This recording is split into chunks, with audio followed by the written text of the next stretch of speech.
or the negative side. So he or she will be able to make decision herself. Okay, Bjorn, do you want to comment on that? Well, I have two stands about that.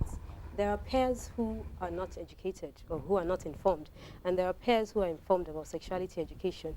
In many public schools, I think I know, for example, there are organizations that have health and life planning clubs there, and they train peer educators. For such kind of people, they can educate their peers about sexuality education.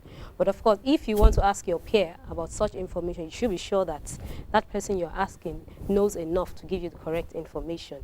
If, for example, he or she is trained as a peer educator, if you're privileged to have undergone that training, for example. But in a lot of cases as well, there are peers who actually don't know anything because they teach all the wrong things. When you mix up with teenagers, you hear a lot of things. Like when you have sex upside down, you can get pregnant. Like after sex, if you jump 3 times, like the sperm will come. So a lot of misinformation like that. That is why usually, they don't encourage that you listen to peers. But there are peers who are also informed. And there are parents who do not have correct information. So it's knowing who to talk to. Yeah. Okay, go ahead. Okay, I want to say that in as much as the government has set the legal age of sexual consent to be 13, we as parents can't wait for them. For Christ's sake, children learn how to say, I want to poo-poo, I want to wee-wee by 2. Why can't we start imbibing this kind of values into them at the age of 5 and let them start learning things for themselves? So by the age of 13, they can feel good to talk to us about things and explain how they feel. Because basically, when they get 13, they start experiencing puberty. And like it says, they're supposed to feel sexual urges. So if they don't have people to talk to, how do they help themselves? So I don't blame the government for saying that the age of sexual consent is 13. It's from what's been happening everywhere. It's very rampant. People get married at 10 and everything. If we can stop these things from happening, the government can then increase the ages to 16 and 15, 18. Okay. Someone? Yes, go ahead. Well, I happen to be a teacher in a secondary school. There are some circumstances that happened that we are like trying to introduce sex education into the school. But the parents came, they were shouting, no, they don't want it for their children, they don't want this, they don't want that, they are too young for it and this.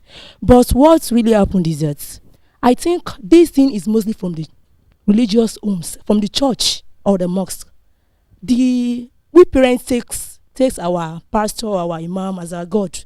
Whatever they say is what we take. Like, I do go to a single seminar that a preacher do come to teach us. It's just when we hear about sex education, we like it very much because it's what the youth wants. That's what we want to hear about. So I think this thing should come from the religious home.